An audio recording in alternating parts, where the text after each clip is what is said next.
You're listening to the Already Cancelled podcast. I got a bad feeling about this. We have some bad hombres here, and we're going to get them out. Slap some bacon on a biscuit and let's go. Let's put a smile on that face. These allegations are false. What's your profanity? Do I look like I know what a JPEG is? What is up, chicken nuggets, and welcome to the Already Cancelled podcast, where we rant about social issues from our Christian perspective and look deep at life, liberty, and the pursuit of happiness. My name is John, and I'm joined today by my esteemed co-host, Nathan. So today we are exercising our First Amendment right, which is freedom of speech. And that's kind of the in tune with the already canceled nature of this podcast as we talk about why freedom of some things that we may say, exercising our freedom of speech rights, may cancel us. And I know that's it's a cliche term, but it creates a animosity that some people may hold against what we might have to say. When we're talking politics, a lot of the things we're saying is just things that are happening. We're not talking universal truths here, but sometimes we are. And that's where a lot of people get all fired up. And lately, the ones that have been getting fired up is... Well, we've got some big tech companies that are not so happy with some news and truth, some hard facts that have been coming out. And so we've actually seen some censorship coming from these companies this past couple weeks, namely Facebook and Twitter. Which are supposed to be two separate companies, but it almost seemed eerily similar how quickly they both took down many people's posts or blocked their account for a temporary time. Yeah, so just in the past week or two, this big, huge news story about Hunter Biden and Russian collusion, work between him and his father, and these email scandals, weird deals with foreign entities and emails. All of this stuff came out. It was actually broken by the New York Post, which is not a conservative. No, they do post. They do like Trump a little bit. So the New York Post. Yeah, the New York Post is a little more conservative. Okay, they're that different than a little bit. Yeah. The New York Post is always putting stuff out like they're like a little thin square magazine, or like not magazine, but like a small newspaper, and they always have. All right. Trump stuff. Was not aware of that. But they actually broke the story first on Twitter, which has since gotten their account banned by Twitter. All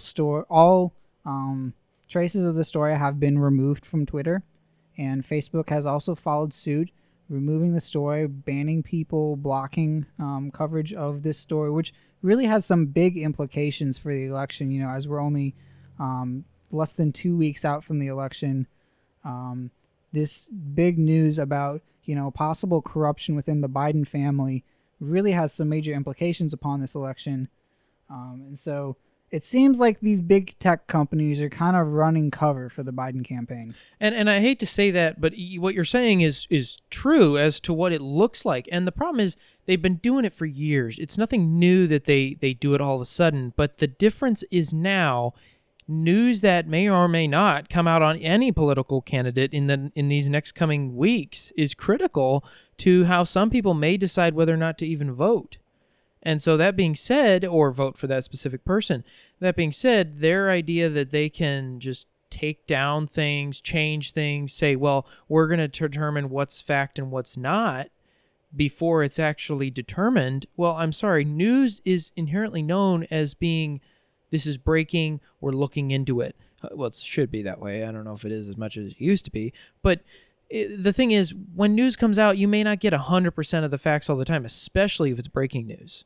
So this whole idea that Twitter and Facebook know better, and they're AKA independent fact checkers, yeah. The problem that a lot of these companies are running into, and I think Facebook, Twitter, YouTube, and Google are all running into, is they want their cake, but they also want to eat it. As the saying goes, they want to be independent platforms that allow user content, and therefore they don't have to be held responsible. YouTube is not responsible for someone uploading, God forbid, child porn on their website because it is user-generated content.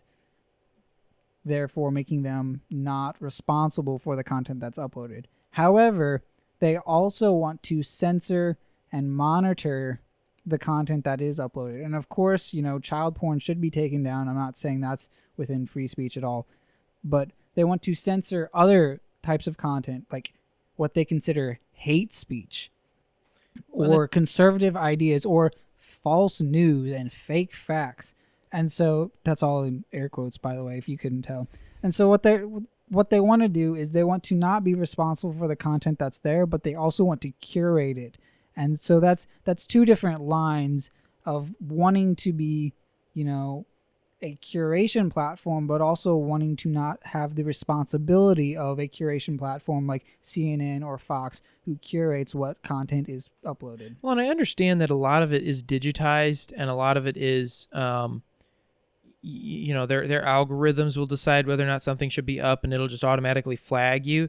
But this one was a coordinated thing across many, many different people who posted the article. Even the news agency of the New York Post was temporarily blocked in their accounts on Twitter and Facebook. So, and then even the head of, I think it was Twitter, came out and addressed the issue. So it was obviously looked at by people. This one was, because of the gravity of it. And then they marked it as a flag in their system.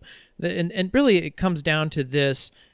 Are they too big? Are they a monopoly on a form of communication, which is technically what they could be considered in this country? If we remember way back, and we'll get into this in a future episode and really delve into this, but telephone companies were broken up by antitrust laws.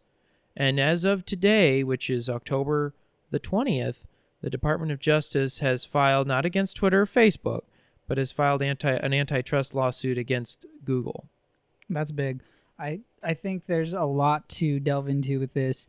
Not necessarily just with these media companies, but even with Amazon and some of these other big tech giants. There's a lot to be wary of, because I think we have gotten too used to ease of access and just having things that we want and not really paying attention to the consequences of having them. We don't read the terms and conditions on most things. I'm guilty of this, Nathan. I'm sure you might be as well. Just clicking accept, not really reading, not really caring. Just, I want to download this app. I want, to shop on Amazon. I want to, use Google, without really understanding the full impact that has, whether it's small businesses getting shut down because of Amazon, or giving Google just enough power that they can censor and hide topics that should be popping up that aren't, or Facebook, requiring that you pay them money for your business's posts to show up in people's feeds. Well, and it really boils down to a simple concept of free speech. Is your ability to post something on a social media site that is technically owned by that company, respectively, is that free speech, or is that now the company's property? They would say under their terms and conditions, it's now the company's. The company has the right to take down something that you've put up.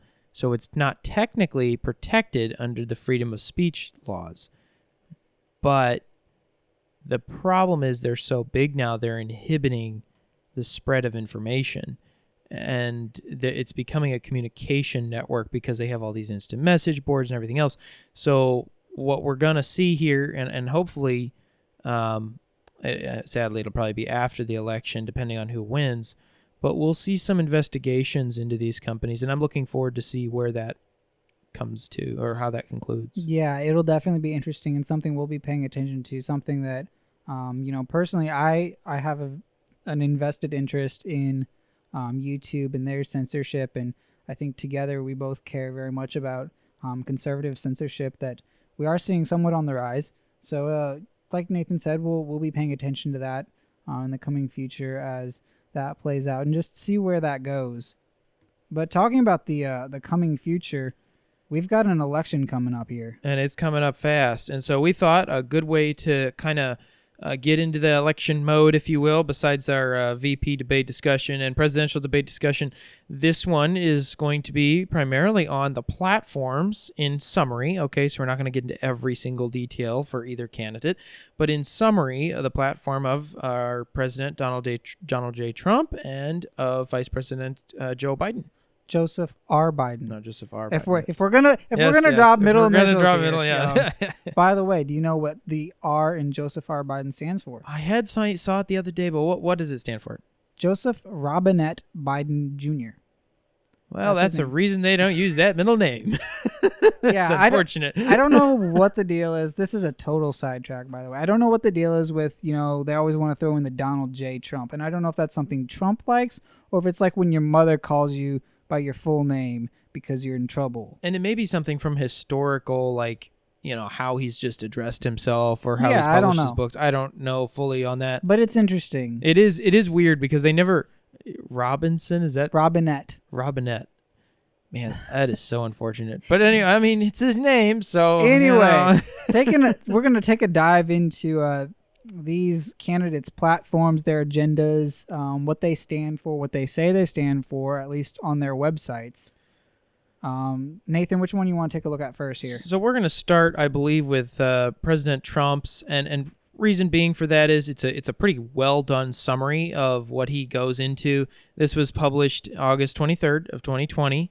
So we'll have links to all of these in the show notes if you want to check those out. Yeah, and these this is on his website, donaldjtrump.com, media, / Trump campaign, and so on and so on. But first, we'll start with what he starts with, which is jobs and his breakdown of the jobs. So, John, why don't you get us going with the first three, and then I'll address the last 4 points. Yeah, so here in the jobs, Trump says that he wants to create 10 million new jobs in 10 months. I think that's ambitious, but I think that's something that we'll definitely be able to see from him. He did a great job building the economy up in his first 3 years of his presidency before the COVID shutdowns, had to destroy that. I think that's something that we definitely can see from him again. Well, and I like how, and when he says create 10 million new jobs in 10 months, he doesn't, while that seems really vague, and in all honesty it is, he has shown through his past 3.5+ years that he's not done it by creating more government jobs.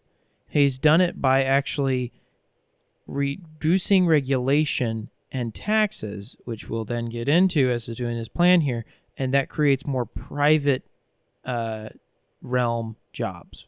Yeah, he wants to create more small businesses. He wants to cut taxes and boost your take-home pay. You, as the listener who makes money and has to pay taxes, he wants to reduce your taxes and boost the amount of money you take home every month.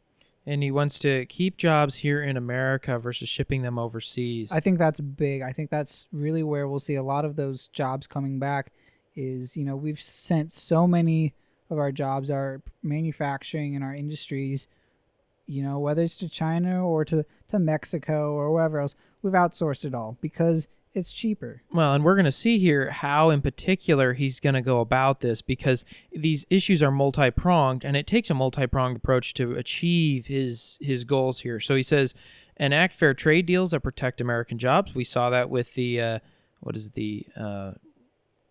North American, it's trade. Not NAFTA. He got rid of NAFTA and did the USMCA, which includes the United States, Mexico, and Canada. He has Made in America tax credits, which is huge, or should I say, huge. There we go. Expand opportunity zones, which he has in particular put into lower income areas and also areas of predominantly African American population. How great would it be to see Detroit, in full production again, just like that city.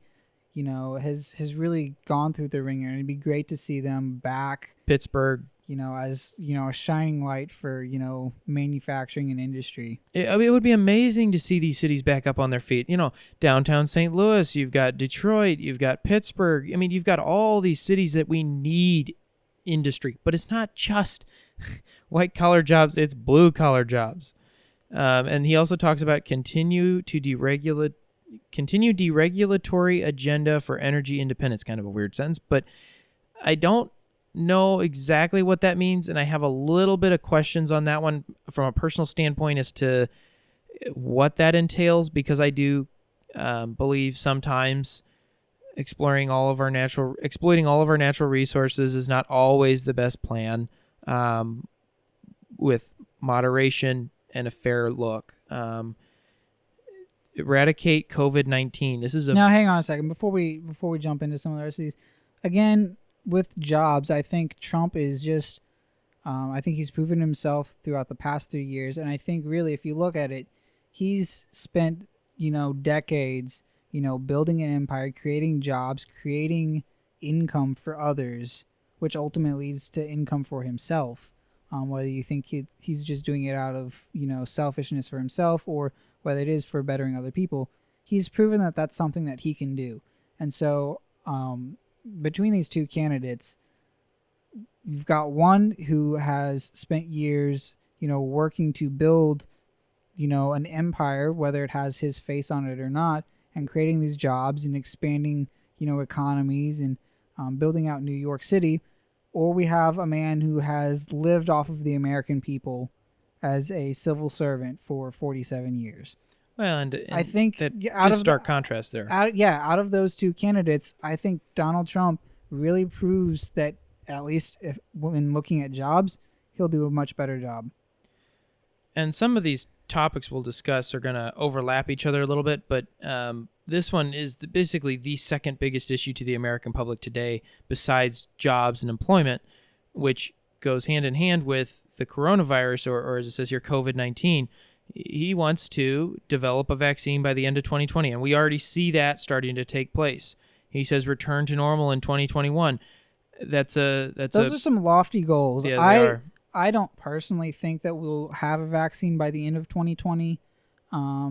Returning to normal, I mean, that's an interesting point. I don't know what normal is. I don't know if we'll ever truly return to it. Well, it does say in 2021. It doesn't say exactly like in January. It might be like, end of it. But I think those are both, very great things to do. This point I couldn't agree with more. Make all critical medicines and supplies for healthcare workers in the United States, and refill stockpiles and prepare for future pandemics. The first one, which is the make it all here, I couldn't be any more on board with than I am right now, because what that means is why in the world are we, the reason I find it important is why in the sandhill are we relying on other countries to fulfill our medical needs? We should not be reliant on other countries for, for our pharmaceuticals and for our important drugs and things that we really rely on. We shouldn't be relying on other countries for that. We should bring that back to America. Well, and it really comes down to if we ever were to get into a war, and I'm not saying we should, I'm not saying I'm planning on it, I don't want to, but if we did, we really need to be prepared to make whatever we essentially need here, or at least in Mexico. Yeah. And so I think that brings us into his next point, is to end our reliance on China.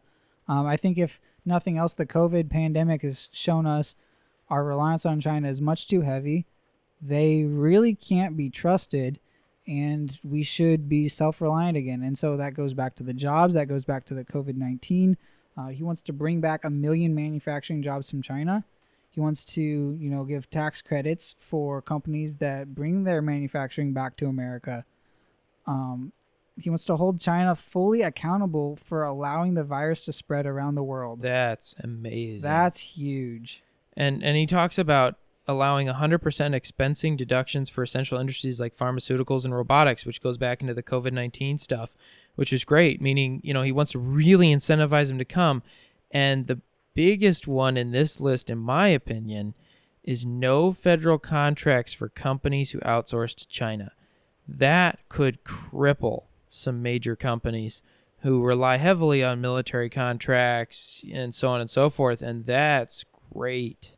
Again, that all ties into bringing back 10 million new jobs in 10 months. If we end that reliance on China and bring everything back, we'll see the biggest resurgence in our economy and job market that we've seen ever. Well, and I think for once in basically our lifetimes, and probably for a long time, the world is kind of not too happy with China. And so we have a chance to make a change. We have a chance to make a difference here and actually implement the policies we need. Which, with that bringing in prescription drug prices down and making them make it here, we get into the realm of healthcare. He wants to cut prescription drug prices. He wants to, lower healthcare insurance premiums. He wants to cover all pre-existing conditions. This is stuff that was, like you said, he released this list back in August. This was before the judicial hearings. This was before people talked about the Affordable Care Act and how, oh no, he's going to end that. And what about the pre-existing conditions for little Sally who lives in Arizona who has congenital heart defects? Oh my goodness, on and on and like, on. So they say that he doesn't have a health care plan, but this seems pretty, I mean, obviously this doesn't go into details of how he's going to do it all, but I mean, the man's not stupid, and he has a smart plan for people stuff. around him, and he goes into protecting Social Security, which is a big one, and Medicare. He does protect our veterans and provide world-class healthcare and services. He also talks about lowering premiums and surprise billing, and he talks about putting patients and doctors back in charge of the healthcare system, all things that are good. And now we move on to another topic of education. He wants to provide school choice to every child in America. I think that's important, and teach American exceptionalism as opposed to the white guilt and, America bad mentality that's been being shoved down, the throats of our children nowadays. Like, well, and I heard something interesting today, and it's food for thought. I don't, everyone can process it on their own, but what it boils down to was I heard someone make an interesting point. The framers knew they could not get rid of slavery all at once at that time. They saw it as a blight on our country, especially since they had the moral fiber in them, and they wrote the Constitution with a moral guidance. I mean, I'm not saying it was divine or anything, but they had a moral compass when they wrote it. And so they actually created a pathway for it to become eradicated. yeah. And we as Americans eradicated slavery in our own country and fought a civil war over it. So for people to say, oh, we're built on slaves, blah, blah, blah. Okay, yes, we should acknowledge that slavery existed in the United States, but most civilizations were built on slaves. Sorry to break it to you, but that's not just an America problem. That's a human history problem. well, and it's changed now to the point where if you look at most of the infrastructure around you, most of that was not built by slaves. So it's been so many years ago that I understand that there's been discrimination in the past, and to some extent there's some now for certain individuals and what they think about people. I think all people are created equal and should be treated equally. Which, if we're going to treat people equally, then I think we should also treat our politicians like a workforce. Hang on, I want to go back a little bit because I thought you had some good points there, and I know you're trying to transition us, but like we said, like I agree totally with what you said there about the Constitution was built and structured in a way to in the future be able to eradicate slavery. I've heard that before as well, so I'll get with you on your sources on that later. But again, yeah, I think teaching what America is truly like, not this new idea of trying to make us feel bad about ourselves and our past, but instead, teaching children to be proud of America, because truly we are the greatest nation in the world. Do we have issues? Absolutely. But we also have so many opportunities, and so I don't think we should overshadow that. So, teaching children, what America is like, what it should be, what we can be, what we can aspire to be. I think that's all great. And I American exceptionalism does not, we are an exceptional nation. Part of driving people to, or not driving, it's the wrong word, encouraging people to strive for the best. Part of that comes from realizing that you are in a great nation and that you can. Giving people the freedom to do it on their own, to reach that goal. But if you constantly say, oh, we're such a terrible nation, oh, we're such a bad nation, you're going to live in a land of negatives. Yeah, definitely. Speaking of negatives, another topic that Trump addressed here in his agenda is draining the swamp. And that's literally what he says here, drain the swamp. Among that, he wants to pass congressional term limits. Which takes Congress to do so, but there are Congress members that want to. I think that's big. That'd be amazing. I'd be all on board with that. When we've had people, not to name any names, but Joe Biden, who have been in Congress for 47 years. Well, you got Nancy Pelosi, that's Chuck a Schumer. lifetime. Yeah. That's a lifetime. 47 years as a public servant. I think term limits are really good because if you haven't accomplished what you need to after, let's say, 3 Senate terms, that would be 18 years.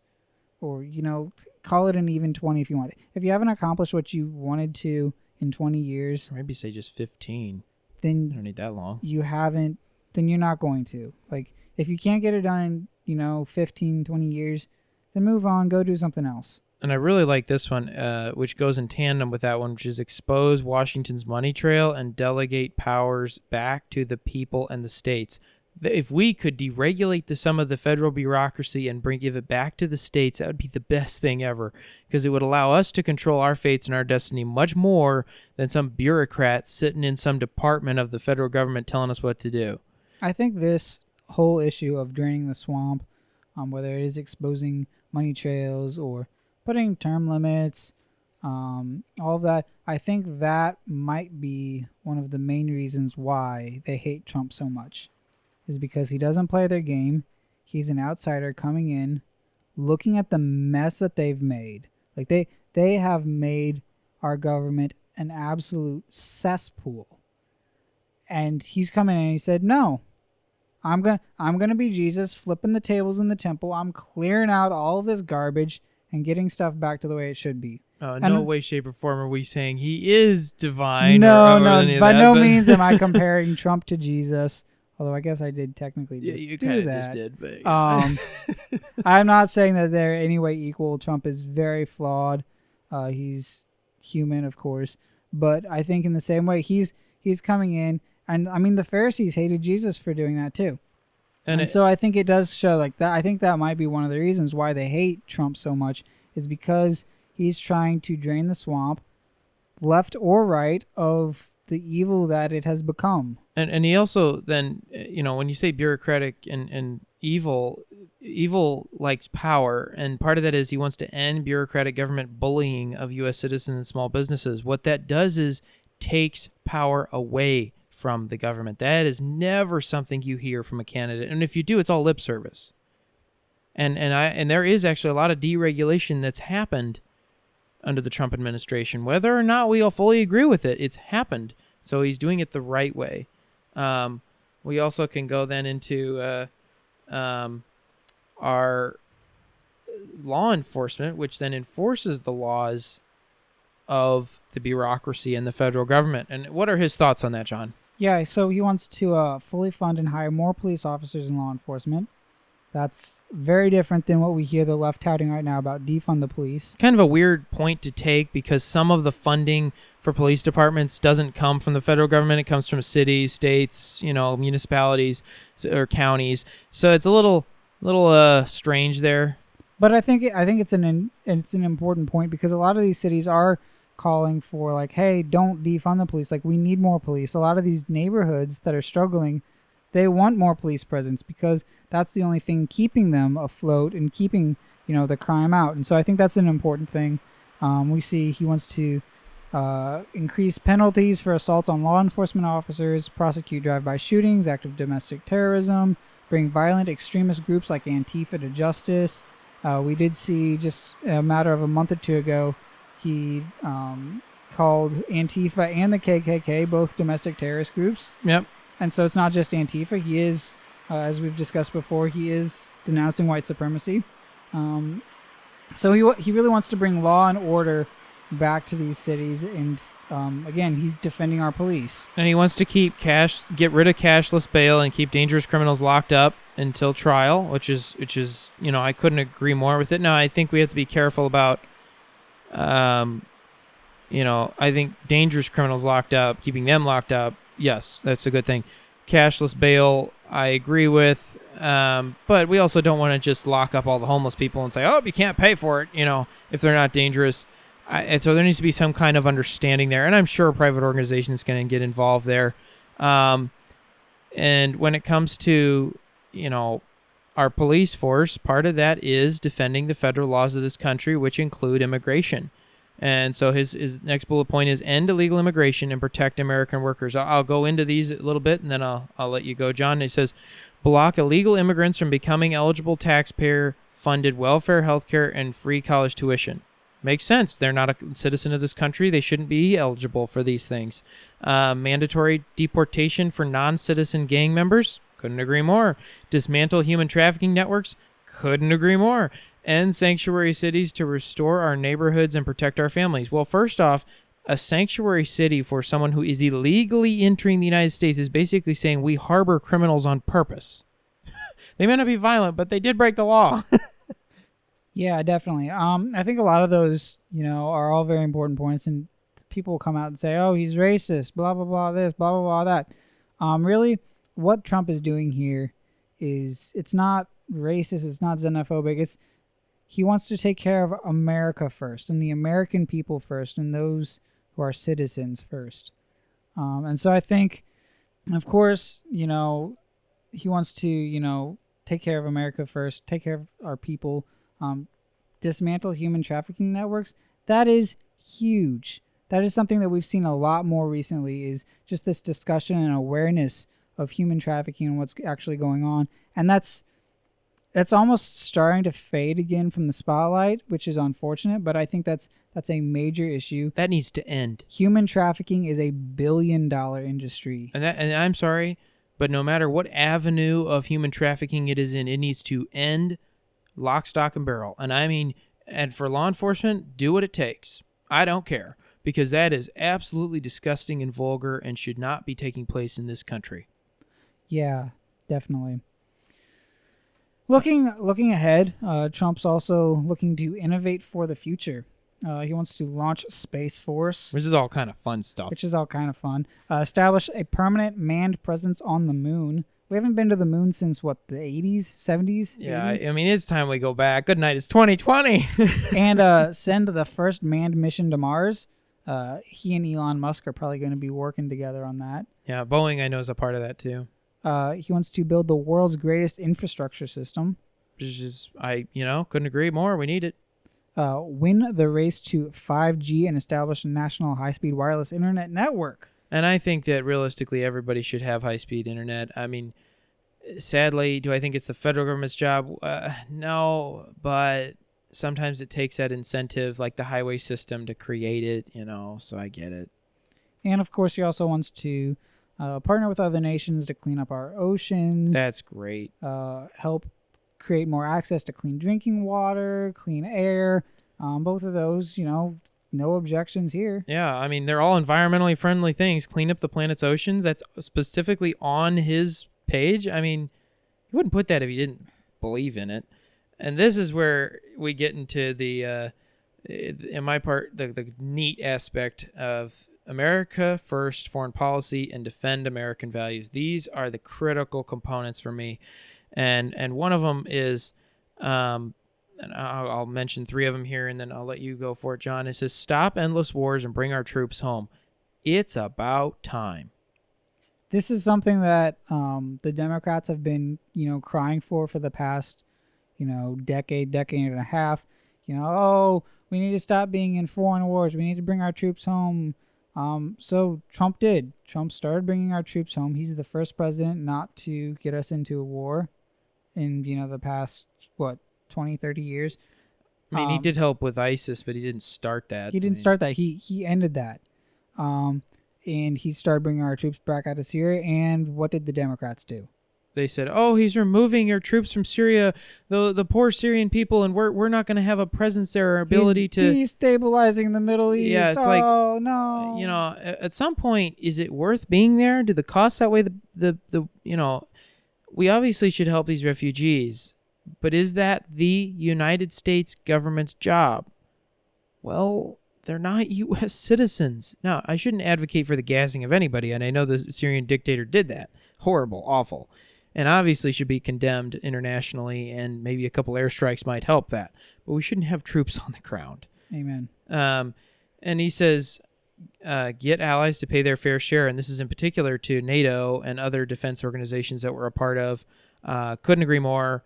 Maintain and expand America's unrivaled military strength. That's always a good thing. We should.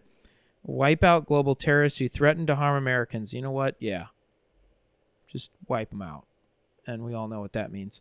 Build a great cybersecurity defense system and missile defense system. So the reason cybersecurity defense is first is because it is easy to take down a country now just by attacking the digital framework. That's the new frontier for warfare and whatnot, is digital, and lots of Russian hacking into our election and whatnot. Well, that's not necessarily happening. That's a big threat. We can destabilize countries. Or happening to the extent that it was portrayed as happening. Yeah. So I think cybersecurity, that really is the new frontier, because most of our banking and our money, that's all digital. Yep. Most of our communication now, that's digital. Yep. My job is primarily all digital, and if we were to have a system hack or internet shutdown nationwide, we're hosed. I mean, I can't do my job. Lastly, on his list, Trump here talks about defending American values. First on that, he wants to continue nominating constitutionalists to the Supreme Court and lower court judges. Way to go. We saw that out of Amy Coney Barrett. She's not there yet. She's not there yet, but another great nomination from Donald Trump. That's his, third Supreme Court nomination? And that makes well over 200 judges that he's nominated to the Supreme Court, circuit courts, lower courts, district courts. That's amazing. Federal courts is what they do, yeah. He's nominated a bunch, and so that's great to see. Next, he wants to protect unborn life through every means available. And I know we both feel passionately about this, and you in particular work for an organization that strives to pursue an end goal of abortion free. Yeah.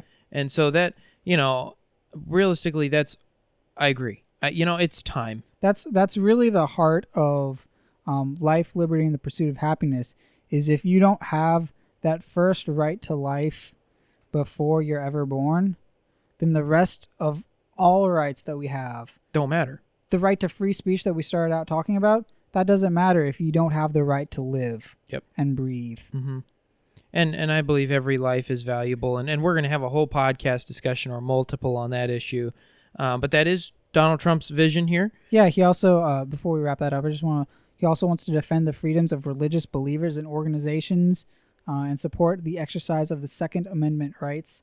Again, I think that ties back into how we started this with the right to free speech, whether that's as a religious organization or as a news organization, whether it's us as podcasters and individuals just trying to share our beliefs.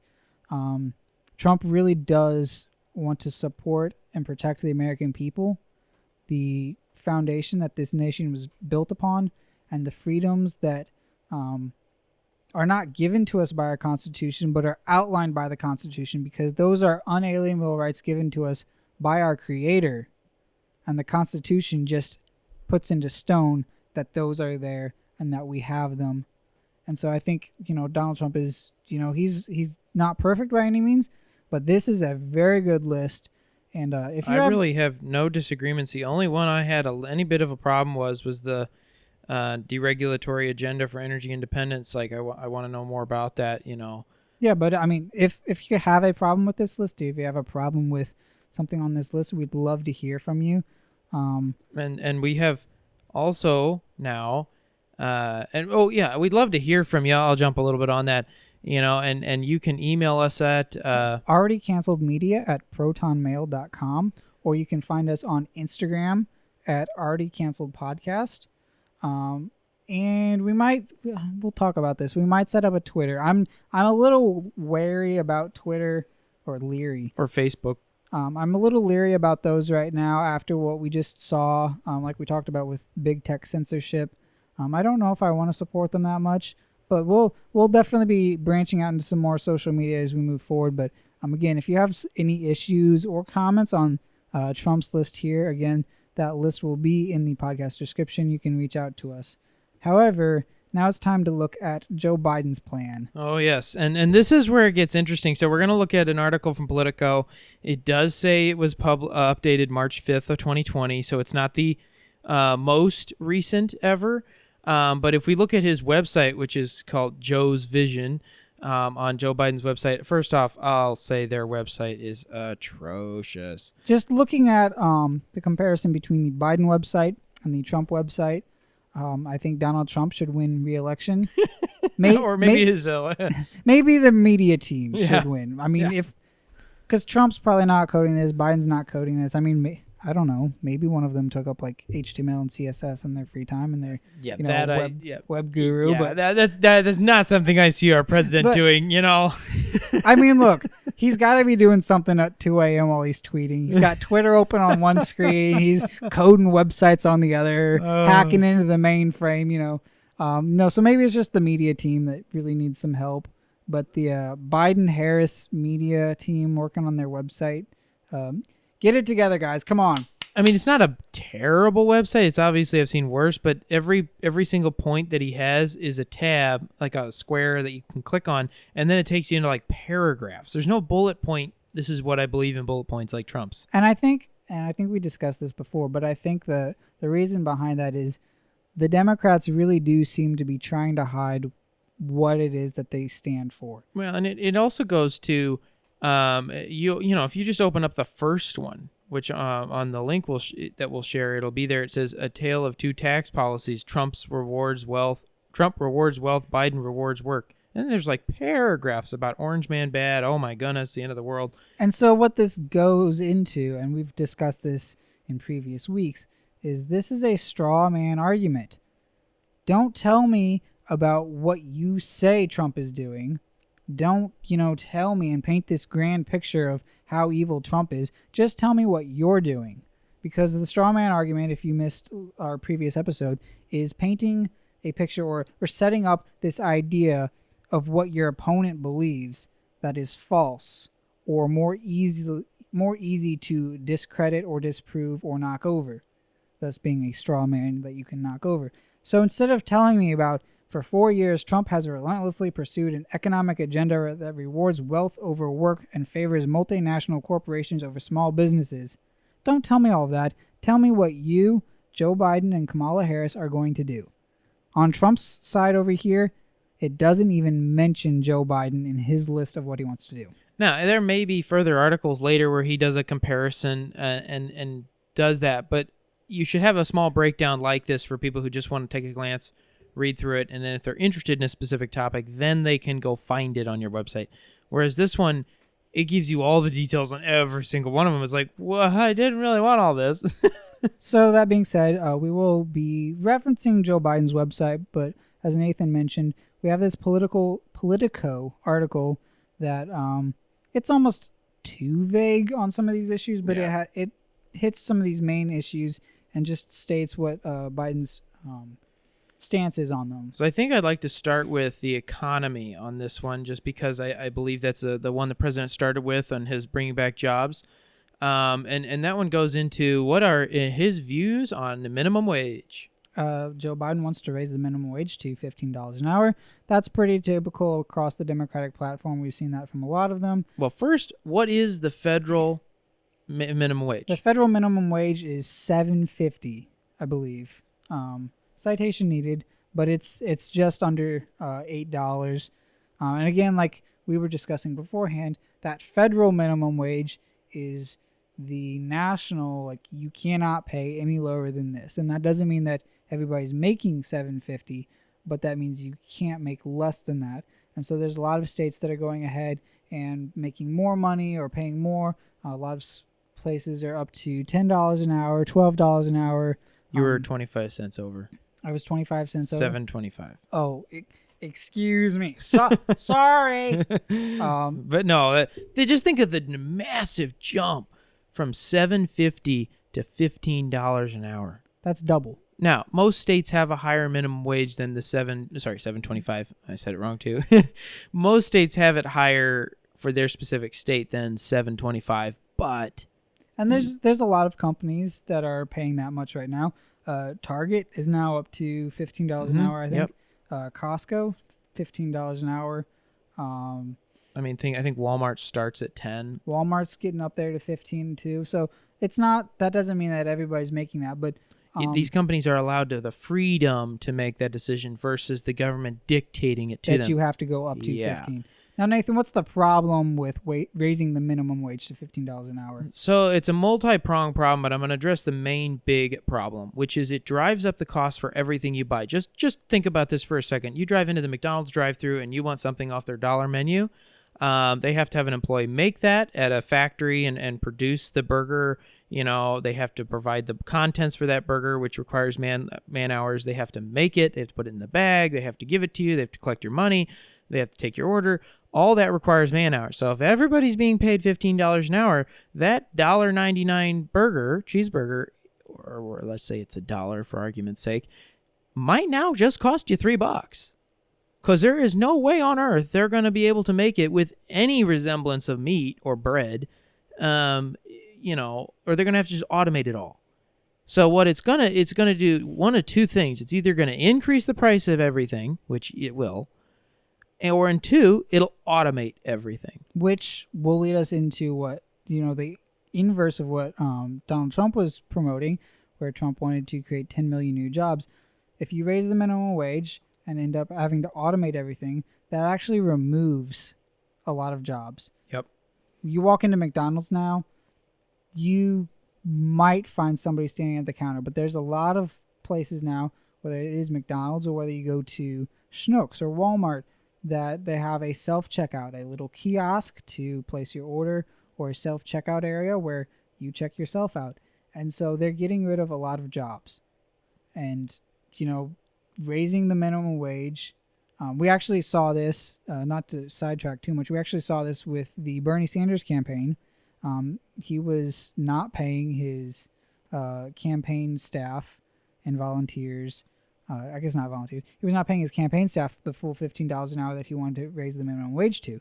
So he raised the wages for his staff and then subsequently cut their hours in half so that he didn't have to pay them anymore. They were getting paid more per hour but working half as many hours.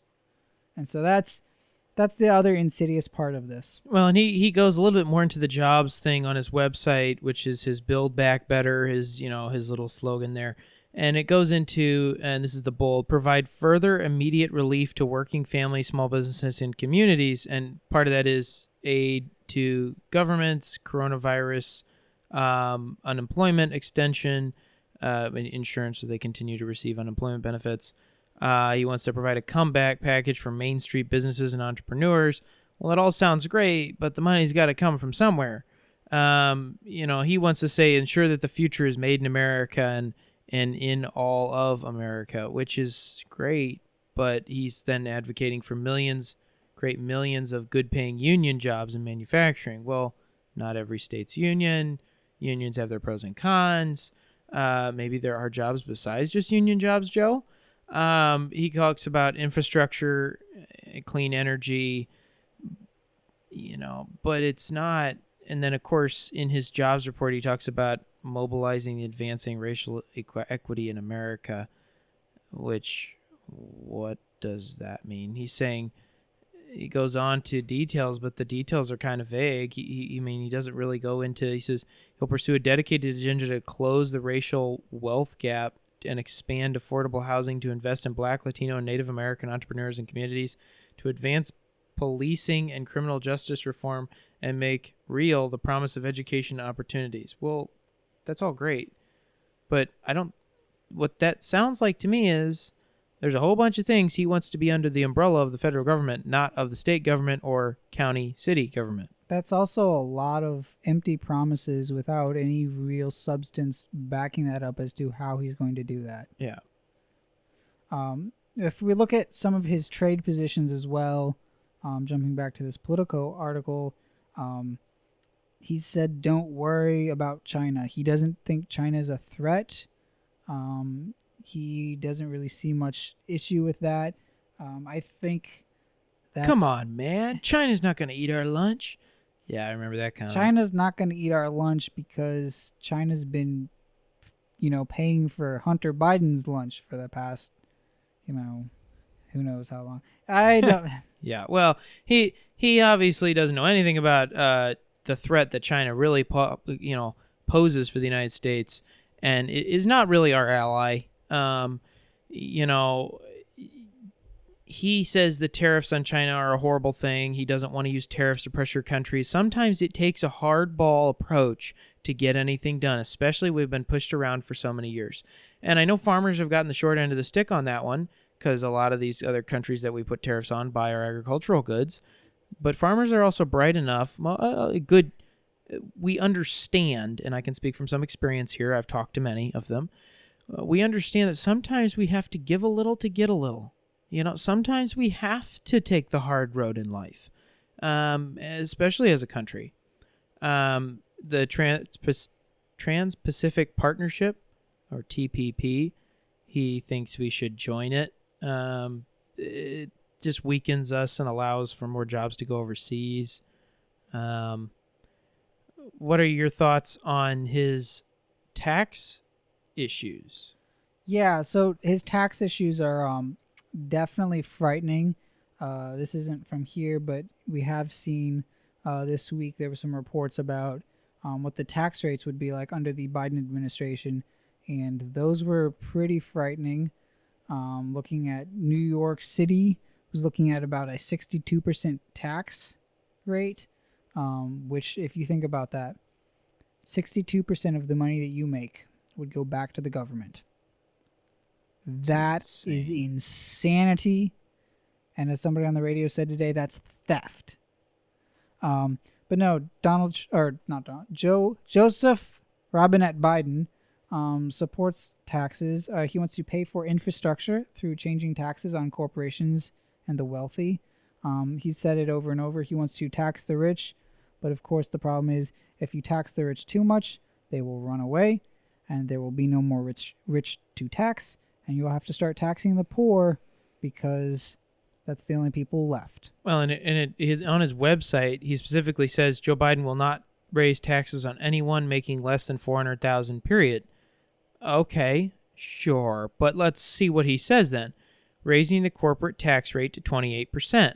Well, sometimes corporate businesses aren't huge. Some of them may be small businesses. He is going to require a true minimum tax on all foreign earnings of United States companies. So this will be 21%, twice the rate of Trump's, according to his website, right? Okay, so we have to take, when he compares, into consideration as to verifying that. He puts in a 15% minimum tax on book income so that no corporation gets away with paying no taxes. He wants to raise the top individual income tax back to 39.6%. Sorry, 3.9 would be amazing, but no, 39.6%.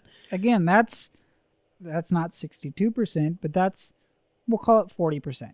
That's still an astronomical amount of money. Well, and then he's also saying, get this, he's saying asking those making more than $1 million, and of course it's not asking, it's requiring those who make more than $1 million to pay the same rate on investment income that they do on their wages.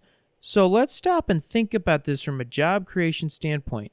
My salary is paid for and by people who have more money than me, and they're investing it in a company, or the company is reinvesting their dollars because they're given breaks for it, and I'm paid that way. You're paid that way of people giving money, and you get money to be paid, or however it works in your specific household. Obviously, if you're taxing people on their investment income, they're not going to invest as readily. Well, it doesn't mean they'll stop. Or they won't report the investments. Either way, yeah. You can't tax people over and over and over until they're poor. Like, people are not going to accept this taxation to such extreme and inordinate amounts. I mean, 40% seems reasonable compared to 62%, but that's still insane. If you think about that, you make $100, you would walk away with $60. That's crazy. $60 is a lot less than $100. And the same goes, multiply that by 10, multiply that by 200. $60,000 is a lot less than $100,000. It is not the way to keep the American people happy. If you think people are going to tolerate that sort of taxation, you're crazy, Joe. You're crazy. Well, and he's going on and on about raising these taxes and all of this and that, and it's like, well, like for example, in his 4-point plan for essential workers, the 4th point is enact premium pay for frontline workers putting themselves at risk. Does he have any idea who's going to pay for that? He's saying they should be required to give premium pay.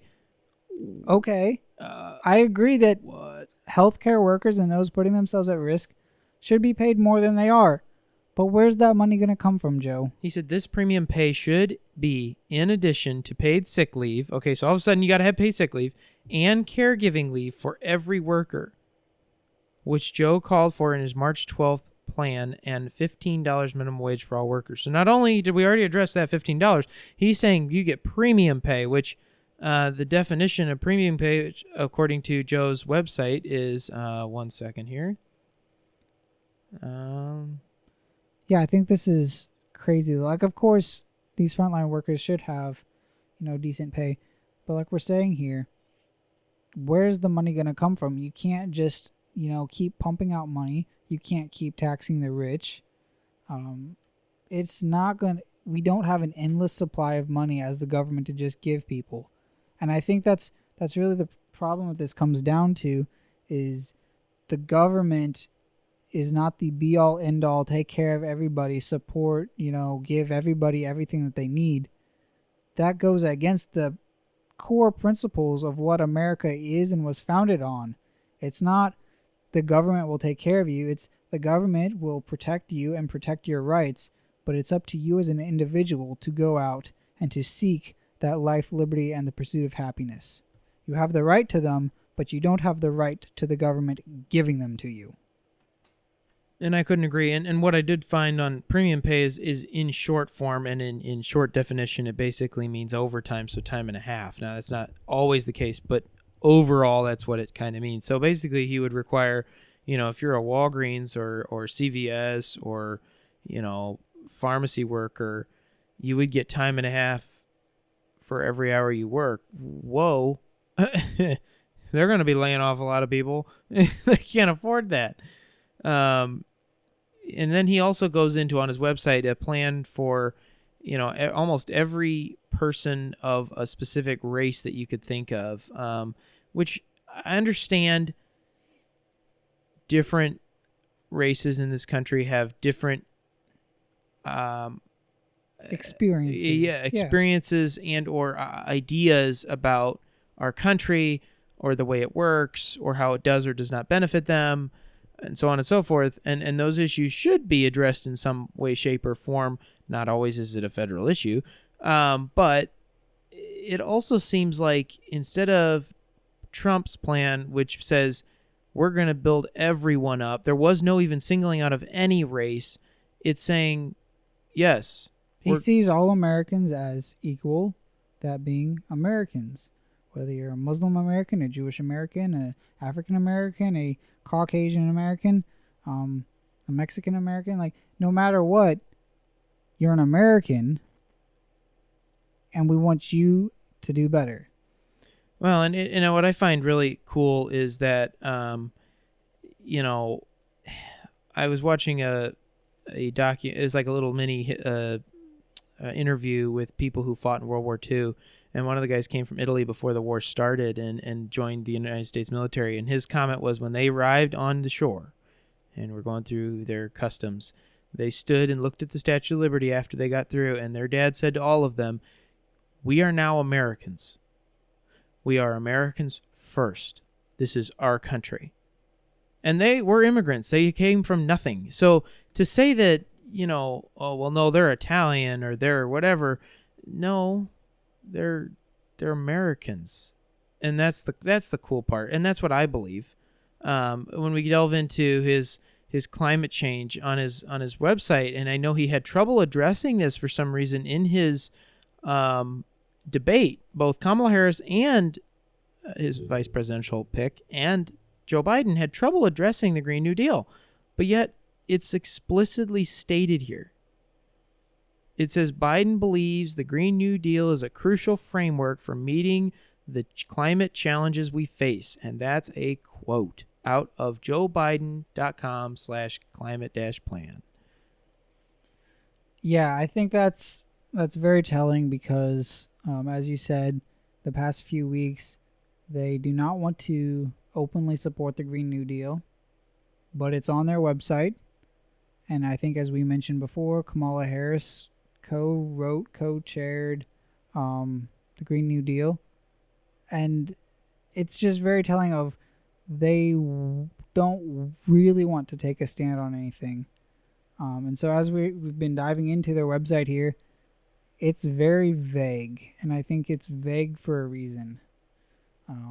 Well, and overall, while, and there are many things that they agree on, it is vague, of course, and Trump's was a bit vague too, but it goes into Joe Biden's position on the military. He says boost the defense budget. But he does say overseas deployments. This is kind of a little bit of a stark difference. Now, this is according to Politico, review of him, but it says keep troops deployed. Trump wants to bring them home. And I'm tired of having our boys die over there in a sandbox over who knows what. It's not our job. He talks about marijuana, which I find interesting here on Politico's website, which we haven't really delved into drugs much, but I find it interesting. What are some of the thoughts here, John, on the website? He talks about legalizing marijuana. He wants to let the states decide. But the federal government is actually the part of it that actually has it illegal. So is he planning on eliminating that, I guess? It's not very clear. I mean, obviously Colorado's made it pretty much legal. And it seems to be the push now to legalize marijuana. And I'm sure we'll dive into that on future episodes and just, not necessarily our personal views on drugs, although I'm sure we'll get into that because when do we leave our personal views out on anything? Oh, right. But I'm sure we'll dive into, substances and whatnot in future episodes. But, I mean, I think letting the states decide really is... the appropriate step. Yeah, I think that is the appropriate step. But like you said, the government does kind of have to at least somewhat legalize that and or pass it on to the states. You delve into a little bit of that idea of protecting life. With that, are drugs indicative of that point of the Constitution? It's a hard question to address. When it comes to life, how does healthcare tie into it? Is that a government right? What does Joe say on healthcare? Yeah, Joe's stance on healthcare. Of course, he wants to build on the foundation of the Affordable Care Act, started under the Obama-Biden administration. Abortion. Politico here says some limits. Although if you actually listen to the Democratic debates back, I guess that was really earlier this year. It seems like a long time ago. I guess we did have late 2019, early 2020. If you actually listen to the Democrats there, though, it doesn't seem like they really want to have any limits on abortion. If you get down to it, they really want abortion to be legalized up to 9 months, up to birth, even partial birth abortions, which is absolutely disgusting. Well, and he goes into his website of saying he wants to, when it comes to agenda for women, he says expanding access to health care and tackling health inequality. Obviously that's not a bad thing, but it is, abortion is an issue. And we know the Democrats are in favor of it. Yeah, and it's, I think, again, sometimes it just seems almost like it's pandering to the most extreme viewpoints. But like we said before, it's a little vague. They don't really seem to want to stand for anything. Obviously, though, there's a stark difference here between the Biden administration and the Trump administration, where Trump wants to protect life, protect unborn life through every means available. Biden's not quite so sure on that. And this is coming from a proclaimed Catholic. I'm not really sure that Joe Biden can claim to be a practicing Catholic while also standing for abortion. Well, I can claim it. Doesn't mean it's true. It's a very hard stance that the Catholic Church has taken, and of course, there is some nuance in there, and there are some Christians and Catholics that have claimed to be pro-choice, but that's an issue for another episode entirely. But I don't really think he can claim that. And this is really interesting. When it comes to the abortion topic, it's hard to find anything on his website about abortion, but under that women agenda topic, it goes into that companies should not deny coverage or charge higher premiums because the woman has a pre-existing condition. And one of those pre-existing conditions, the last point in there, is even pregnancy. So he's saying pregnancy is a pre-existing condition that I take it by the wording here can be taken care of. Now that could mean delivering the child, and that's awesome, but it could also mean, it could also mean terminating the pregnancy, killing the baby. All right, I did actually find here. There's a lot of stuff to scroll through. Oh, reproductive health. Here. There it is. Yeah. Stop state laws violating Roe v. Wade. Biden will work to codify. This is on his website. Will work to codify Roe v. Wade, and his Justice Department will do everything in its power to stop the rash state laws that so blatantly violate Roe v. Wade. He will restore federal funding for Planned Parenthood, which is not a federal company, so why in the world they are particularly singled out? It's insanity. Well, Planned Parenthood is its own episode entirely. But the fact that on one hand, he wants to allow states to make a decision on marijuana use, but on the other hand, does not think that it should be up to the states on the issue of abortion, seems crazy. Well, it seems like a double standard. A double standard? Hypocrisy? Yeah, maybe a little. From the Democrats? Well, I mean, the Republicans aren't, above that either, but in this case. Oh, and then he says, restore the Affordable Care Act's contraception mandate in place before the Supreme Court's Hobby Lobby decision. Okay, how are you going to restore a policy the Supreme Court has already ruled on? That's not how the Supreme Court or laws seem to work. I mean, he says providing an exemption for houses of worship and an accommodation for nonprofit organizations with religious missions. Okay, but Hobby Lobby is a privately owned company. It's not publicly traded.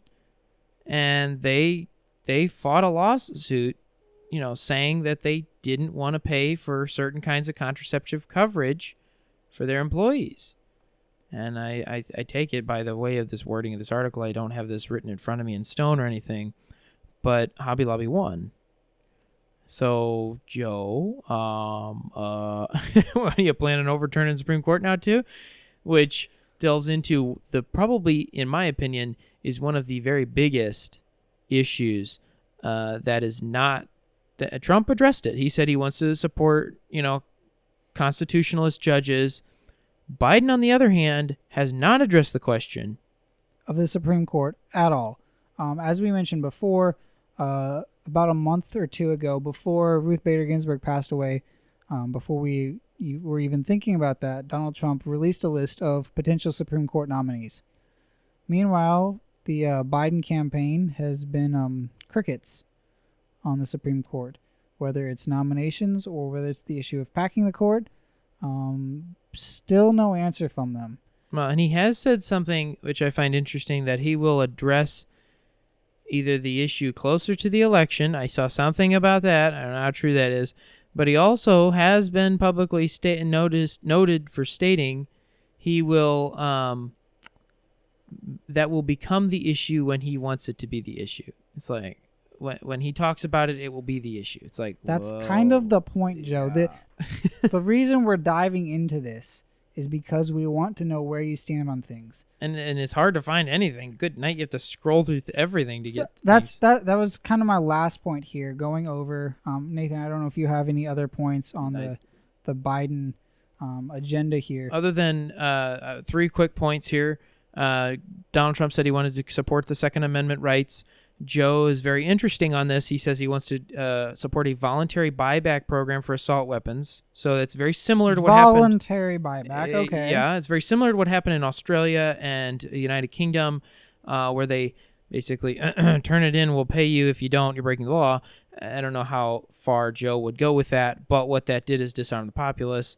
Background checks and universal background checks, that's stupid because we already have background checks if you buy a gun. I'm not sure where he's going with that.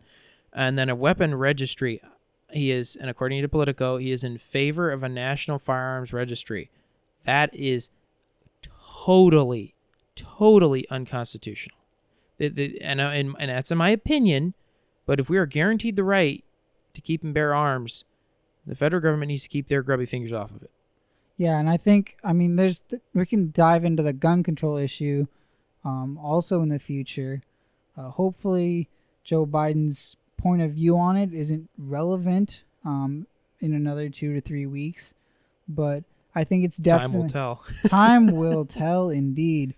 But in summary, what is your... My takeaway from, looking at just the Trump website versus the Biden website, again, links to all of those will be in the show notes. As we discussed at the beginning of this podcast quite a while ago, talking about free speech and whatnot, we talked about how nobody really reads the terms and conditions anymore on anything. And the reason for that is because they've made those so long and boring and incomprehensible, that, you try.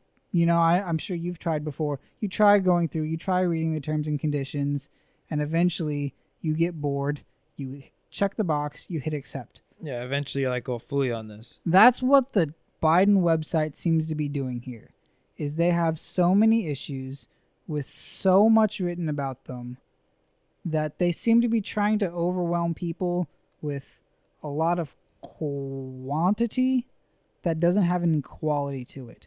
And so there's a lot of words and a lot of stuff. And so if you dive in and you try to understand where the Biden campaign stands on anything, it's almost impossible to really get a grasp on it. And we've tried here. We've tried to dig in. We've tried to find, some key points to talk about. But if you actually look at Joe's website here, there's a lot to get into. And compared to the Trump website here, Trump has a very clear-cut, it's a bullet point list. Very, very succinct, very to the point. Maybe there's not enough details there. Talking about, how he wants to do these things. But it's very clear where he stands on things, whereas the Biden campaign is not very clear. And I think, not to beat a dead horse, but I think that's because, again, the Biden campaign doesn't want to make a stand for on any clear subjects, because taking a stand will alienate half of their voting populace, whether it's the moderate half or the more liberal half. Making a stand one way or the other will alienate some of those voters who, up until now, they're only voting for Joe because he's not Donald Trump, and they can be united by their hatred. Well, and actually, I was just quickly going in to see if Trump's website can go into more detail, and there are topics and articles in here where it goes into more detail as to kind of what he's thinking. So we just did the summary version. Obviously, there is more detail available for those of you who are interested. Just continue on that website, but you'll see the link that we'll have in the description. If you do, God bless you, though, for diving into either of these, because... obviously you should be an informed voter and do your very best to really understand what you're voting on and not just go vote. I think an uninformed voter is horribly dangerous because you're not really thinking. I will say, in summary, there couldn't have been any more stark differences between the two candidates and what they believe. And I think we knew that already. No, we did, and that we knew that going into the debate, and we kind of saw it based off the way that they both attacked each other in the debate. Is they're very different, and it really boils down to two visions for America. Do you want to, and I hate using this term because it is the slogan, but make America great again? Do you want the freedoms, given to you, afforded by your Constitution? Do you want the what has been laid out for us? Do you want freedom?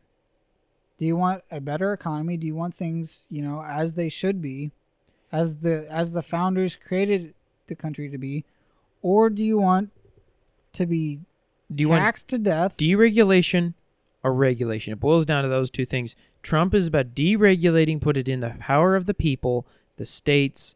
And not on everything, but on majority of things, that's what he's going for.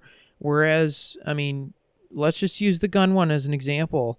Joe Biden, first off, wants to overturn the Supreme Court ruling, or basically not overturn it, but like write another law to go around it or whatever, for the, Hobby Lobby versus, the United States case in contraceptive coverage. So one, he already wants to circumvent, in a weird way, ruling. So more government overreach.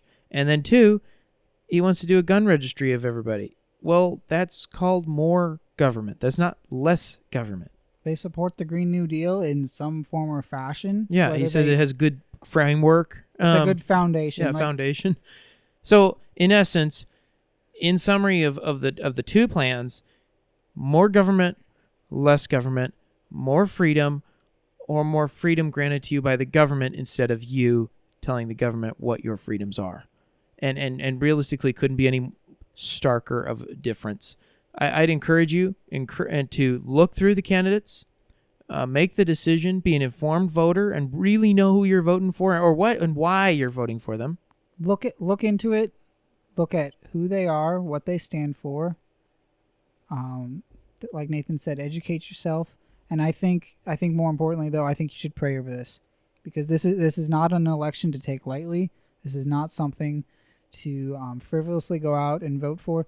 I think this is a weighty election, and so no matter who you're voting for, I think you should pray over it. I think you should pray over the election process, pray over our nation, pray over our leaders, and pray that the people would make a wise decision. Wise decision. Oh my gosh, it's time to end this, Nathan. I can't do words anymore. But just as a reminder for you all, in case this election season has you feeling down, or if you're worried or stressed about it, God is still in control.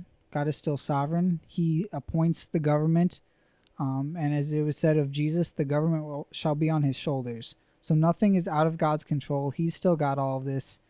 We never should ever stop standing up for what's right. Now, it's kind of a weird way to say that, but we should always stand up for what's right, no matter who's in charge. Indeed. And so, whether that means we get to stand up with some fresh air and some room to breathe, with, our freedom still intact, or whether we have to stand up under the oppression that might be coming our way now or in the next 20 years. We're going to be here. We're going to be standing up until they try to censor us and shut us down. You can tune in next week to the Already Canceled podcast. Fellas, you have got what appears to be a dynamite sound. I can't believe you've done this. Thank you for your patronage. I'll be back. Oh, that's hot. Not a single thing he said is accurate. Bye!